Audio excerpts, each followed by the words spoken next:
சாந்தி. 2/2/1970 அவ்யக்த பாப்தாதா மதுபென். ஆத்மீக சக்தியை பகுத்தறிவது. இன்று பாப்தாதா ஒவ்வொருவரின் ப்ரொஜெக்டர் ஷோவை பார்த்து வருகிறார். நீங்களும் ப்ரொஜெக்டர் ஷோவை காட்டி வருகிறீர்கள்.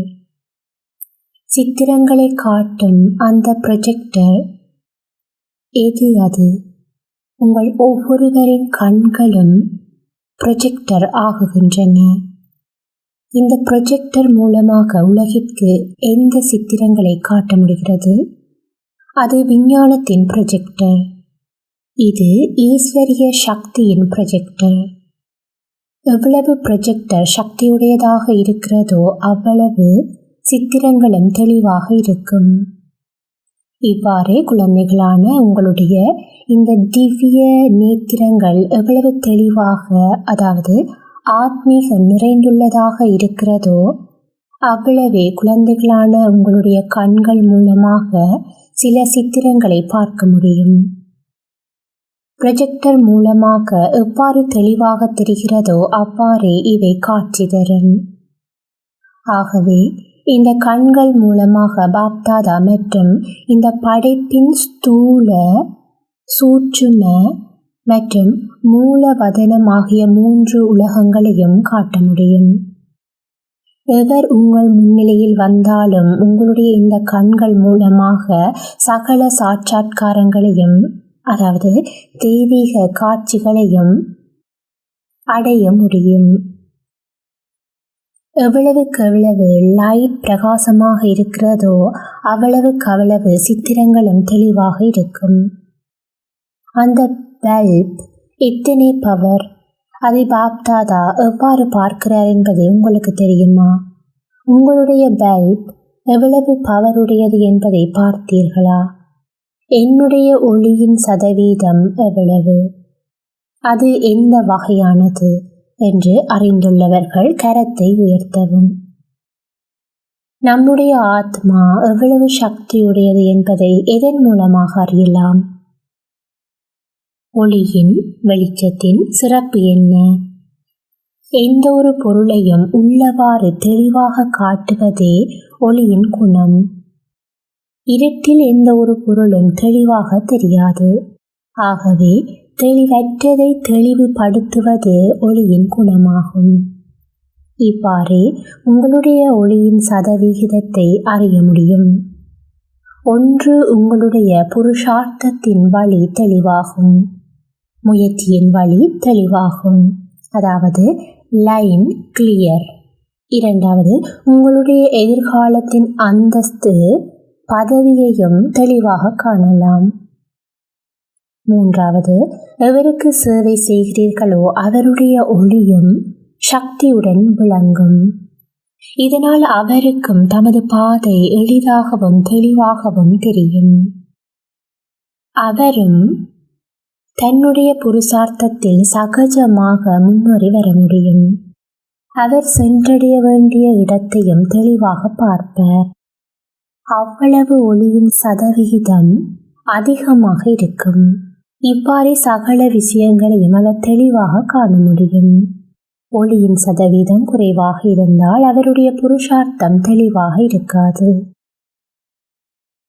எவருக்கு பாதையை காட்டுகின்றாரோ அவரும் தமது பாதை மற்றும் குறிக்கோளை அறிய முடியாது. எவருடைய வெளிச்சம் சக்தி மிக்கதாக இருக்கிறதோ அவர் தாமும் குழப்பமடைய மாட்டார், மற்றவரையும் குழப்பத்துக்கு உள்ளாக்க மாட்டார். எவருக்கு நீங்கள் சேவை செய்கிறீர்களோ அவருடைய புருஷார்த்தம் தெளிவாக இருப்பதிலிருந்து உங்களுடைய ஒளி எப்படிப்பட்டது என்பதை அறியலாம். பாதை தெளிவாக இல்லையே உங்களுடைய ஒளியின் சதவீதம் குறைவானது என்பது தெளிவாகிறது. சிலர் தாமும் ஒவ்வொரு அடியிலும் அடி வாங்குகின்றனர். அவருடைய படைப்பும் அவ்வாறே காணப்படுகிறது. நாம் ஒவ்வொருவரும் மாஸ்டர் படைப்பவர். ஆகவே மாஸ்டர் படைப்பவர் தமது படைப்பிலிருந்தும் தமது ஒளியின் சக்தியை உணரலாம். விதைக்கு ஏற்ற பலன் கிடைக்கும். விதை சக்திசாலியாக இல்லையேல் சில மலர்களும் பழங்களும் உருவாகலாம், ஆனால் அவை ஏற்றுக்கொள்ள தகுதி வாய்ந்தவையாக இருக்காது. அழகான நறுமணம் கமழும் மலர்களையே மற்றவர்கள் வாங்குவார்கள் இல்லையா? விதையே சக்தி மிக்கதாக இல்லையேல் அதிலிருந்து விளைபவை ஏற்றுக்கொள்ள தகுதியுடையதாக இருக்காது. ஆகவே உங்களுடைய ஒளியின் சதவிகிதத்தை அதிகரியுங்கள். உங்களுடைய ப்ரொஜெக்டர் ஷோ சேவை செய்து வருவதைப் போலவே உங்களுடைய நெற்றியும் கண்களும் தினசரி சேவை செய்து வர வேண்டும். எவர் உங்கள் முன்னிலையில் வந்தாலும் சித்திரங்களை உங்களுடைய கண்களில் காண்பார். அந்த கண்களை பார்க்கும்போது புத்தியோகத்தின் மூலமாக அநேக சாட்சாத்காரங்கள் ஏற்படும். இத்தகைய சாட்சாத்கார மூர்த்தியாக உங்களை உருவாக்க வேண்டும்.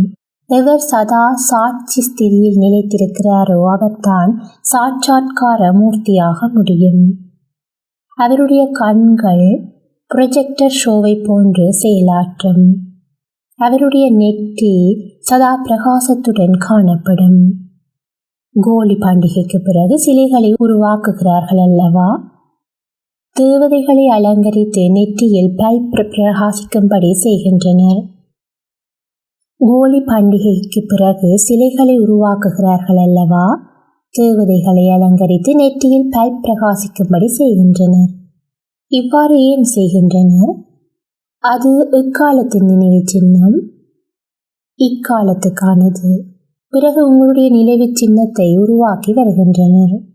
ஆகவே ஒவ்வொருவரின் நெற்றியிலும் ஒளி காணப்பட வேண்டும்.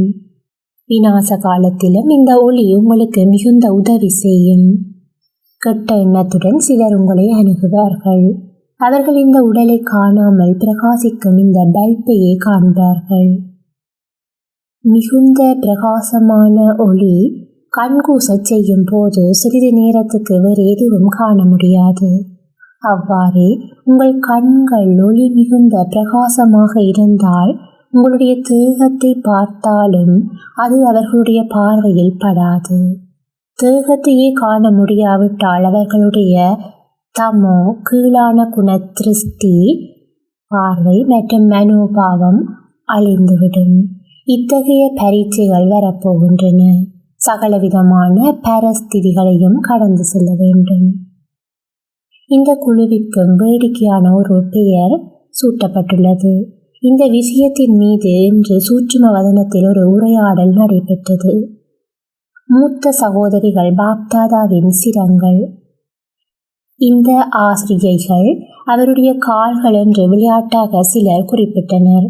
ஆகவே பாப்தாதா வேடிக்கையாக மூத்த சகோதரிகள் ஹெட், மற்றவர்கள் கைப்பிடி ஹேண்டில் என குறிப்பிட்டார்.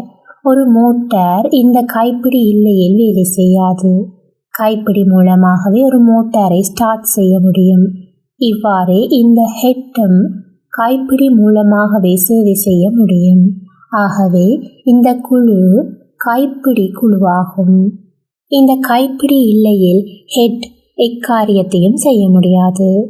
முதலாக எவர் வந்தாலும் அவரை ஹேண்டில் செய்வது இந்த ஹேண்டில் தான், கையாள்வது இந்த ஹேண்டில் தான்.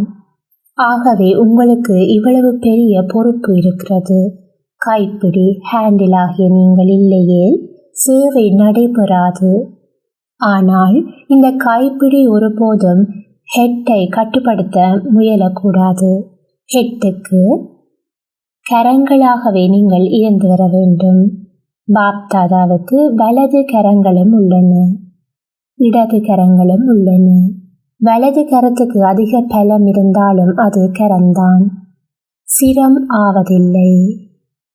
எவ்வாறு ஹேண்டில் செய்ய வேண்டும், எவ்வாறு பாப்தாதாவுக்கு வலது கரம் ஆவது என்பதை அறிய நீங்கள் இங்கு வந்திருக்கிறீர்கள். இக்குழுவில் உள்ள ஒவ்வொருவரும் அதிசயத்தை நிகழ்த்த வல்லவர்கள். சேவையில் வெற்றியை ஏற்படுத்த முடியும். சேவையில் வெற்றி காண இரு விஷயங்களில் கவனம் செலுத்த வேண்டும். நீங்கள் அனைத்திலும் சகஜோகிகள் தான். இருப்பினும் சேவையில் வெற்றியை அடைவதற்கு நிமித்தமாக இருப்பது இந்த குழுதான். இதற்காக இரு விஷயங்களில் கவனம் செலுத்த வேண்டும். உங்கள் குறி மற்றும் நடை. இந்த குழுவில் இந்த இரு சிறப்புகளும் இருக்க வேண்டும். நீங்கள் குறி பார்ப்பது சரியாக இருந்தால் ஒரே அடியில் மற்றவரை உயிருடன் இறக்கச் செய்ய முடியும். ஒரு சிறந்த குறி பார்த்து சுடுபவர் ஒரே தோட்டாவினால் குறியை சரியாக வீழ்த்த முடியும். ஆனால் அதை அறியாதவர் பல முறை சுட வேண்டியிருக்கும். உங்களுடைய ஸ்திதியும் உங்களுடைய நடையும் சரிவர இருந்தால் நீங்கள் செய்ய வேண்டிய சேவையும் வெற்றி பெறும். ஆனால் சில நேரங்களில் நடை குறைந்து விடுகிறது, சில நேரங்களில் சேவையில் கவனம் குறைகிறது. இவ்வாறு இருக்கக்கூடாது. இரண்டும் சரிவர இருக்க வேண்டும். நீங்கள் நன்கு சேவை செய்கிறீர்கள், ஆனால் இப்போது சேவையில் எந்த சிறப்பை கொண்டு வர வேண்டும்? ஒவ்வொரு வினாடியும் ஒவ்வொரு சங்கல்பமும் சேவையிலேயே, அதாவது தனக்காகவோ அல்லது மற்றவர்களுக்காகவோ ஈடுபட்டிருந்தால்தான் அவர் சர்வீசபிள், அதாவது சேவை புரியும் என்று கூற முடியும். ஆகவே சர்வீசபிள் என்றால் சமயம் மற்றும் சங்கல்பம் ஆகிய இரண்டும் சேவையில் தான் ஈடுபடுத்த வேண்டும். கட்டளைக்கு கீழ்ப்படுகிறவர் என்றால் கட்டளைப்படி நடந்து வருபவர் என்று பொருள். ஆகவே முக்கியமான கட்டளையாவது நிரந்தரமாக நினைவில் இருந்து வாருங்கள் என்பதே ஆகும். இந்த கட்டளைப்படி நடக்காவிட்டால் இதை என்னவென்பது? இந்த கட்டளையை எந்த அளவு நடைமுறைப்படுத்துகிறீர்களோ அந்த அளவு பிரத்யட்சமான, அதாவது தெளிவான பலன் கிடைக்கும். புருஷார்த்தம் செய்து வரும்போது நீங்கள் சம்பூர்ண ஸ்திதியை அடைவதற்கு இடையூறாக எந்த விக்னம் வருகிறது? முக்கியமாக வீணெண்ணங்கள். இதிலிருந்து தப்ப என்ன செய்ய வேண்டும்? மனம் மற்றும் உடல் மூலம் ரெஸ்ட் எடுக்கக்கூடாது. மேலும் ரெஸ்ட் எடுக்கவில்லை என்றால் எதுவும் வேஸ்ட் ஆகாது. இரண்டாவது, உங்களை எப்போதும் கெஸ்ட், விருந்தாளி என்று கருதுங்கள். கெஸ்ட் என்று கருதினால் ரெஸ்ட், இளைப்பு எடுக்க மாட்டீர்கள். மற்றும் சமயம், சங்கல்பம் ஆகிய எதுவும் வேஸ்ட், வீணாகாது. இதுவே மிக எளிய வழியாகும். கெஸ்ட் என்று கருதினால் ரெஸ்ட் எடுக்க மாட்டீர்கள் மற்றும் சமயம், சங்கல்பம் எதுவும் வேஸ்ட் ஆகாது. இதுவே மிக எளிய வழியாகும். பிறகு இறுதி நாளில் உங்கள் அனைவரின் நெற்றியில் உள்ள பல்ப் எவ்வளவு சக்தியுடன் இருக்கிறது என்பதை பார்ப்போம். சக்தியுடன் இருந்தால் மாயை இந்த சக்திக்கு முன்னிலையில் வருவதற்கு தைரியம் இருக்காது. இந்த சக்தி மிகுதியாக இருந்தால் எவரும் உங்களை எதிர்கொள்ள முடியாது. இத்தகைய சக்தியுடன் நீங்கள் விளங்க வேண்டும். நீங்கள் சர்வீசபிள் ஆனால் இப்போது சக்தி மிக்கவர்களாக ஆக வேண்டும். நீங்கள் இப்போது அக்யூரேட் ஆகுங்கள். ஆகவே இந்த குழு எத்தகைய முத்திரையை பதிக்க வேண்டும்? அக்யூரேட். எண்ணம், சொல், செயல் இம்மூன்றும் அக்யூரேட், அதாவது மிகச்சரியாக ஆக வேண்டும். நல்லது.